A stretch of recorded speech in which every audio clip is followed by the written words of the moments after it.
Music Manic.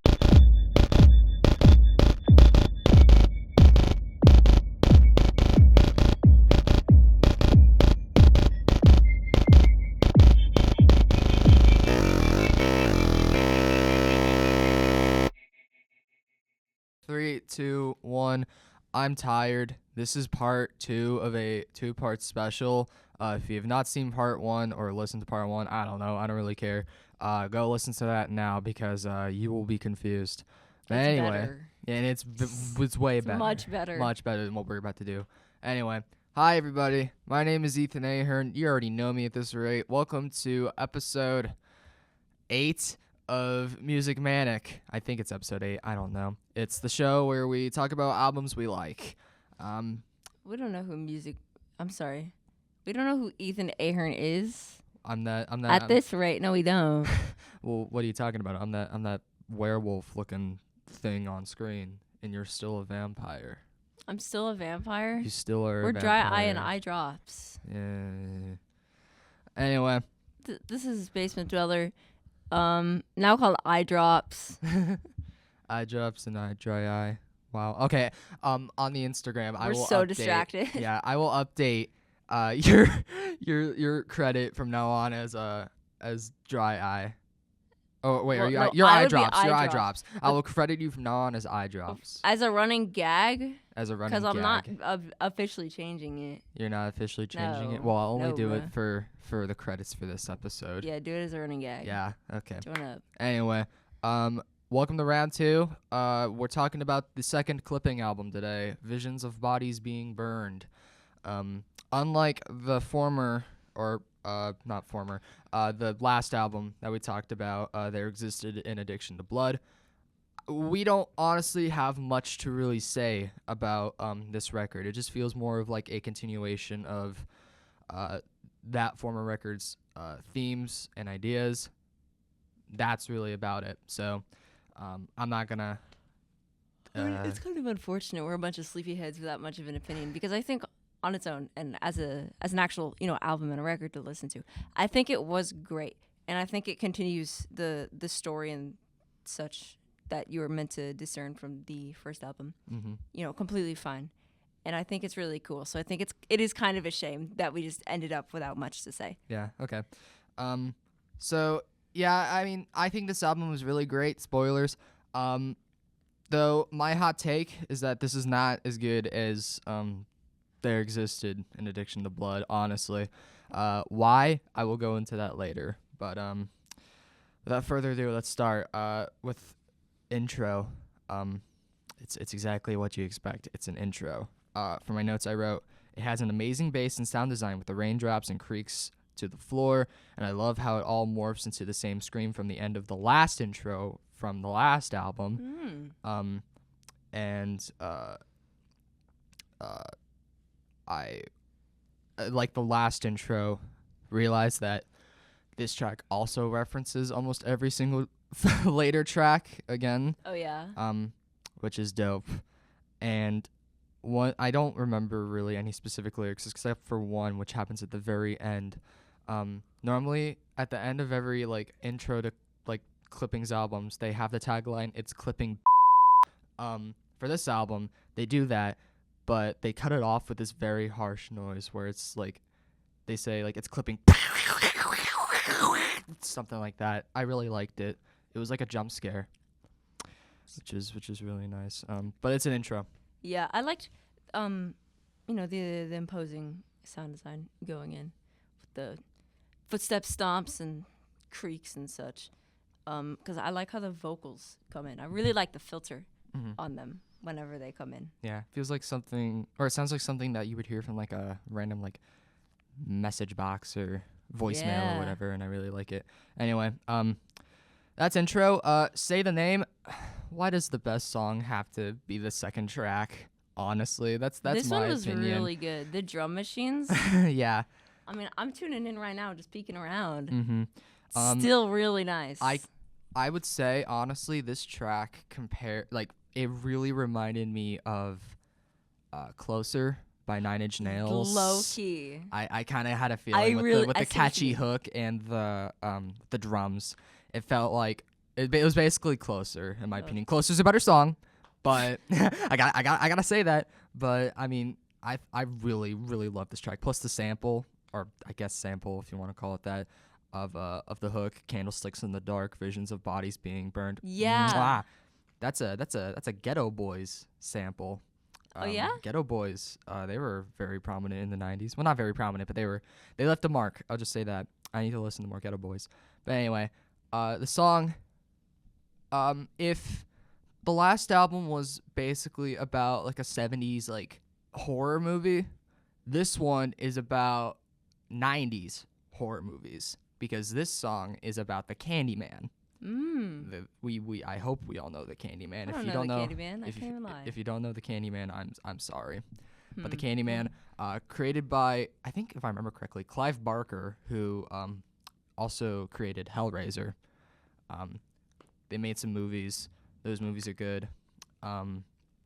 And they take the Candyman like theme and influence with a song that's commenting on like racial violence and interracial love, which I found very interesting. It definitely like expands upon some of the themes that were prominent on the last record. Granted, it's not as what's the word I'm looking for? Explicit, but it's there if you like look into the lyrics, and I really like it.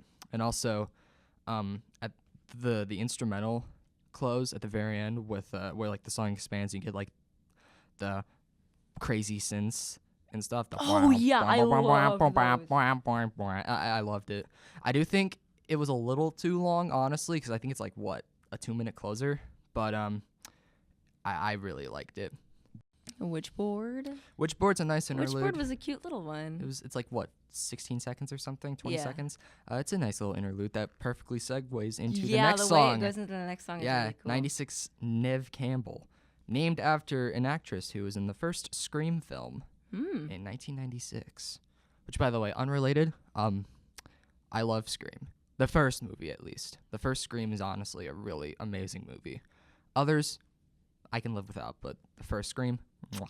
And it's quite fitting that this song is pretty much just a big Scream reference, because this song is about, it's basically like a tribute to like the final girl and all of the horror movies out there, which I really love.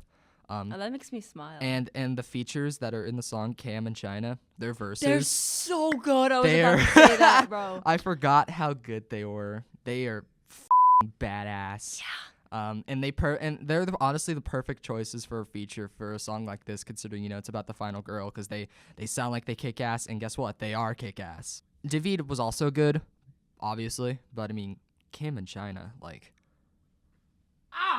so good. It's really good. Especially, it's also really good if you're a Scream fan, because you'll see you'll hear a bunch of references. I mean, obviously there's the "Do you like scary movies" line and stuff, but yeah, I think as a whole, amazing track. Whenever I was listening to it, I think I kind of spaced out while I was listening to it, honestly. But I did like it as a song. It was pretty cool, and I think listening to you having the actual scoop on it makes it much better. Mm-hmm. Yeah, it's very nice. Something Underneath. This was the sound design one, right? Let me check. Yeah, this was the one that irritated me. The sound design's really, really fire, but it was getting under my skin. Yeah. But damn, this is good. Oh my gosh. Yeah, I really like this one. Lyrics wise, I'm gonna read this off of Genius because I was really tired when I was taking notes. This song is Clipping's take on N.K. Jemisin's, I hope I'm pronouncing that right. I probably didn't. Broken Earth science fantasy trilogy. The books follow the inhabitants of a supercontinent known as the Stillness, which is faced with constant geological disasters. Every few hundred years, a cataclysmic event known as the fifth season occurs and decimates the populace living on the continent. That's basically what this song's about, I guess. I've never read those books, but it sounds very interesting. And going to the sound design that you mentioned, my God, this beat. Yeah. And my God, David's performance.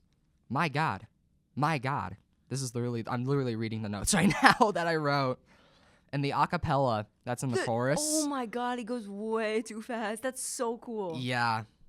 The Dude. the acapella. I forgot how fire this was. Yeah, the acapella in the chorus, in my opinion. Oh my God. I don't know. I don't want to continue glazing clipping because they're not obvious, because they're obviously not very perfect. But my God, my God. I'm keeping that in, by the way.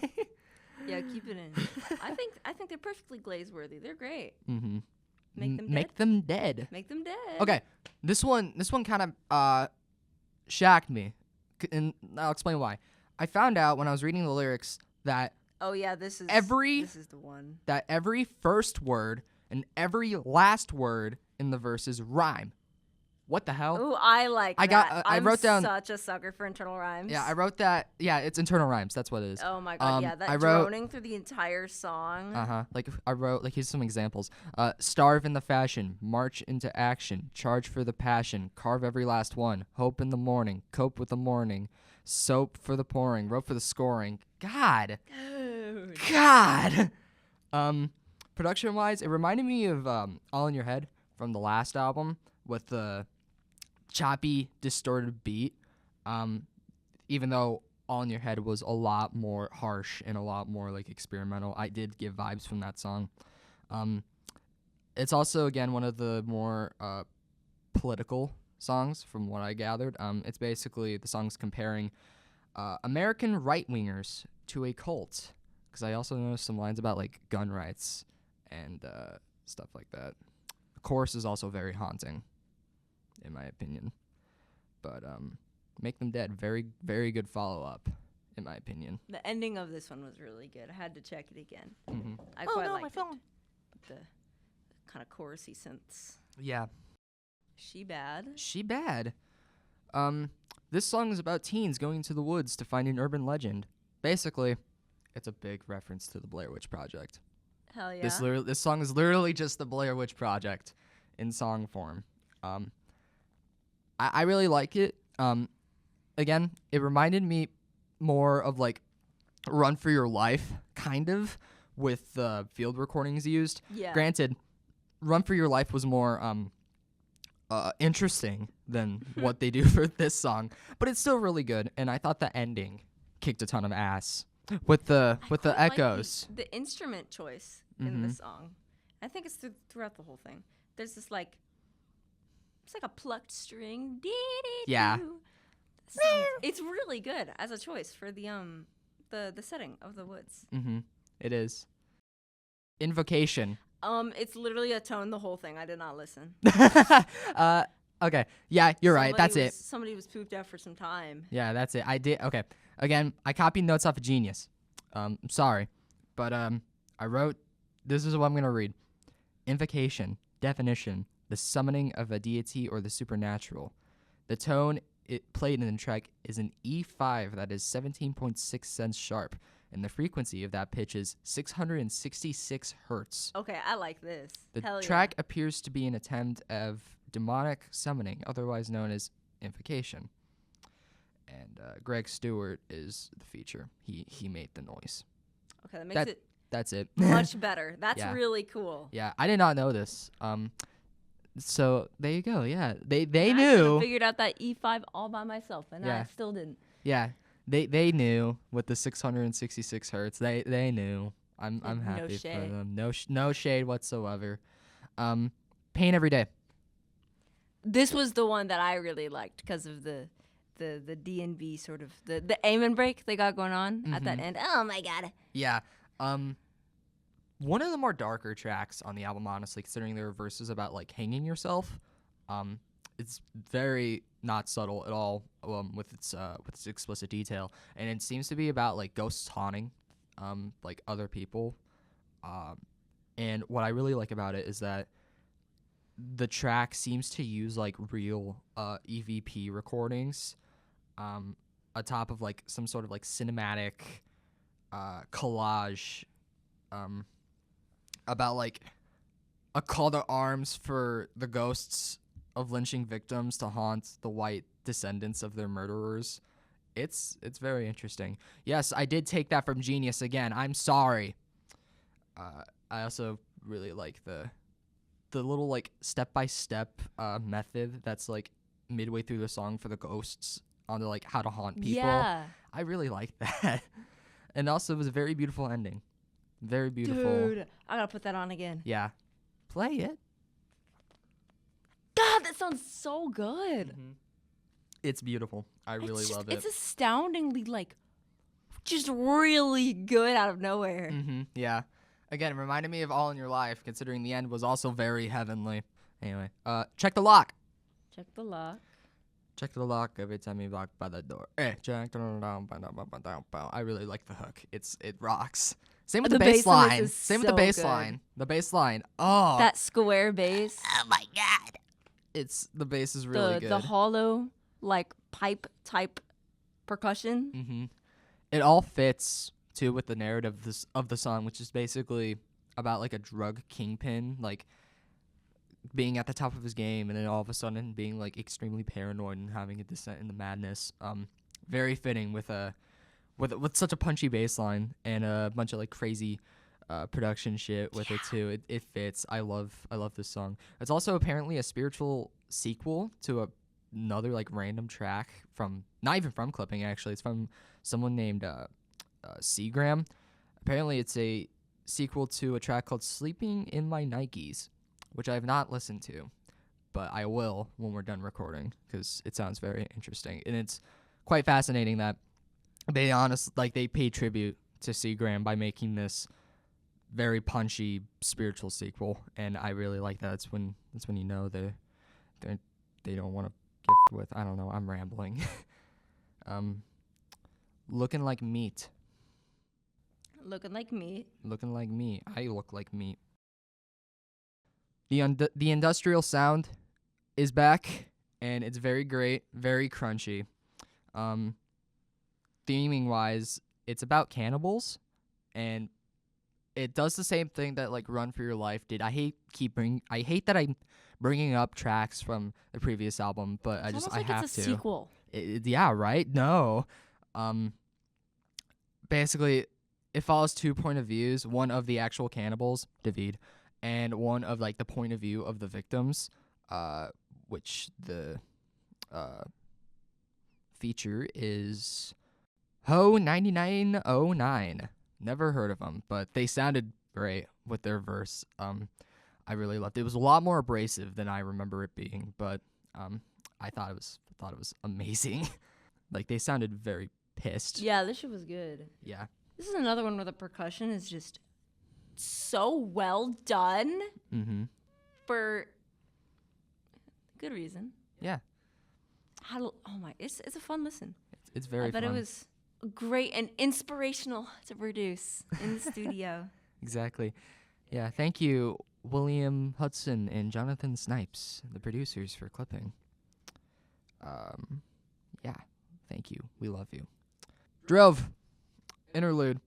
Has some It's very just sheep. yeah. Cute. It's a very interesting interlude with the sheep and the crickets. I don't really know exactly what this interlude was supposed to like convey, but my theory is that this is kind of like imagine like there's just a dead body kind of laying there and all the sheep are like surrounding it. That's my theory. Again, not 100% sure, but I mean, hey, those were some nice sheep. Sheep all moving together. It's what they do. Yeah. Sheep of the herd. Sheep of the herd. Which is very important. Yeah. Eaten Alive. My opinion, the freakiest song on the album. This one was weird. Yeah, I liked this one. It sounds like the scraping of the metal, the dragging of things as you move along. Yeah. This song is a tribute to a Tobe Hooper film of the same name, which I have not seen. Again, back with the horror movie references.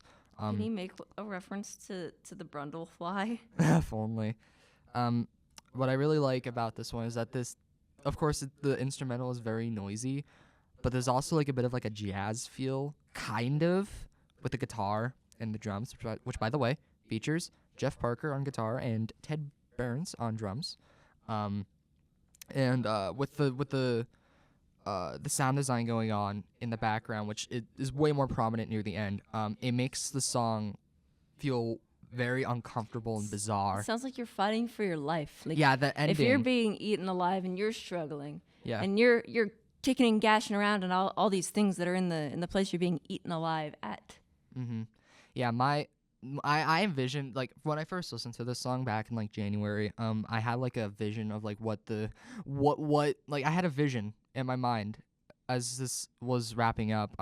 Somebody tied up on like a wooden table or something in like a basement, and they're just like trying their hardest to just kind of like move, and they end up falling on the floor, and they're just kind of stuck there forever. It's freaky. I even like imagine like some of their body parts being like eaten and stuff. Obviously, very freaky. I wouldn't say it was like like scarier than like, I don't know, anything from like Addiction to Blood, but I mean still it was very freaky. I really liked it, honestly. You can't run, you're just a body for the pile, body for the pile, body for the pile. I love this song. This song I found out. Well, okay, I already knew about it, but I forgot about it. This song was not made for any of these albums. This song is old. Oh yeah. It's from 2016. Oh, that's cool. Basically, from what I gathered, this song was made for a compilation album for Adult Swim called Noise, which is which is honestly a pretty good album if you haven't listened to it. Basically, every song's a different artist, and the album has contributions from not only Clipping but also, to name a few, Melt Banana, Dream Crusher, Prurient, bunch of others. Go listen to that if you like really want something kind of abrasive. Again, Noise from Adult Swim. It's free. But anyway, about the song itself. The sound design, it's very, very good. And David's hook, again, like I quoted it just like 2 minutes ago, but it's it's stuck in my mind probably forever, honestly. I really, really like it. And also like the lyrical content of the songs. I mean, the song is about basically the point of view of 3 police officers. They all die. They all die in very brutal ways. The first one gets beaten to death. The second one gets shot in the head and with his brain all over the wall. And the other one is killed in a car crash. So, yeah, very not not subtle at all. But I'd say outside of Say the Name, it's one of my favorites off the album, honestly. And Lacing. And Lacing was one that I thought was pretty cool. I mean, yeah, I quite liked this one. It sounds like a very like a up club track. Honestly. Yeah, I could see someone dancing to this in a nightclub. The loop that goes through it, I quite liked how that was used. Yeah, I also love the dual vocals, with like one at David's normal pitch and one being at a lower pitch. Like, I really like that. Get your ass down to the floor or something like that. I don't know. I'm tired, but I really loved it. The song's about Lovecraftian horrors. Yeah, I love me some Lovecraftian horrors. And the song dwells on like how cosmic horrors, they're just gonna be unknown forever. You don't know when they're gonna pop up. You don't know if you're ever gonna see them. They're gonna be there. And guess what? You're gonna have to deal with it. Also, I thought the finale or the last like minute and a half of the song where it's almost an acapella but kind of not at the same time, I thought that was really well done. But I mean, as a quote unquote finale, I think it was really good. Yeah. The horror influence isn't fully there, but I mean, as a little like messed up club track, it's really good. Which leads us to our last song. Secret Piece. Instrumental. It's a Yoko Ono performance, which is pretty dope. You know Yoko Ono. Yeah. I hope so. I don't know. She's that one woman that sounds like a dolphin sometimes. How's it spelled? Yokoono. Yoko Ono. Yeah. Married John Lennon. Yeah, it's Yoko Ono. Mm-hmm. It's just an instrumental again. It's really cool though. It is. I view this secret piece as the sun rising after such a very dark and horrible night. Everything is shown, the deceased bodies, the blood, the limbs, everything. It's very freaky, but very calming at the same time, if that makes sense.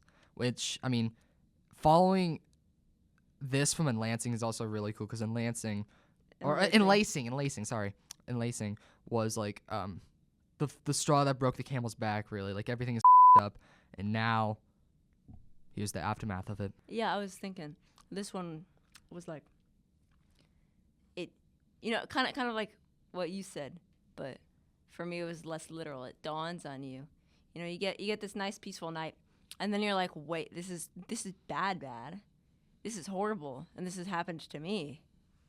And then you get the sounds of cars and birds, and industry, and Yeah.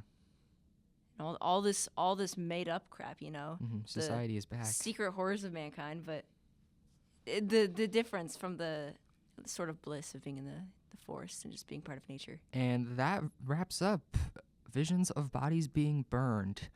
Take a listen to it for yourself. Yeah, go listen to it for yourself. My overall thoughts, I'm gonna read what I wrote. This is a very good sequel album that is kind of almost nothing like its predecessor, and what I mean by that is that their existing Addiction to Blood was more of like a better horror experience and was a more experimental like version of what Visions of Bodies Being Burned achieved. Because Visions of Bodies Being Burned is more or less a normal experimental hip-hop record that just so happens to have a bit of a horror, like, coat to it. It's there, but it's definitely not pushed to its, like, absolute limit like Addiction to Blood did. Because Addiction to Blood basically was, what if we took this horror movie and made it an album? While this is just very cool rap tracks you could put on, like, a Halloween playlist or something. Not that it's bad, but it's different. It has its scares, but as a whole, this is definitely a much easier listen than Addiction to Blood, and it's a lot more straightforward. The album rocks, though, even if it's not as out there, and it's catchy, full of amazing features and themes. The 90s horror movie approach some tracks had were really cool, and I think this is a really great companion piece to Addiction to Blood, and just overall a really good album to put on during Halloween. I give it front to back an 8 out of 10. Yeah, I think that's all we really have. Sorry for sounding a bit tired and bored. I've been having a morning, I'll say that. But alas, thank you for listening. I hope you have a very safe Halloween, and I will see you all. Well, we will see you next week, where we talk about an album that I've been looking forward to covering on the show. No spoilers, but if you know, Is it you what know. I think it is? You know it. You know it. We will see you next week. Boo. Get maniacal. Yeah. Get maniacal. Happy Halloween.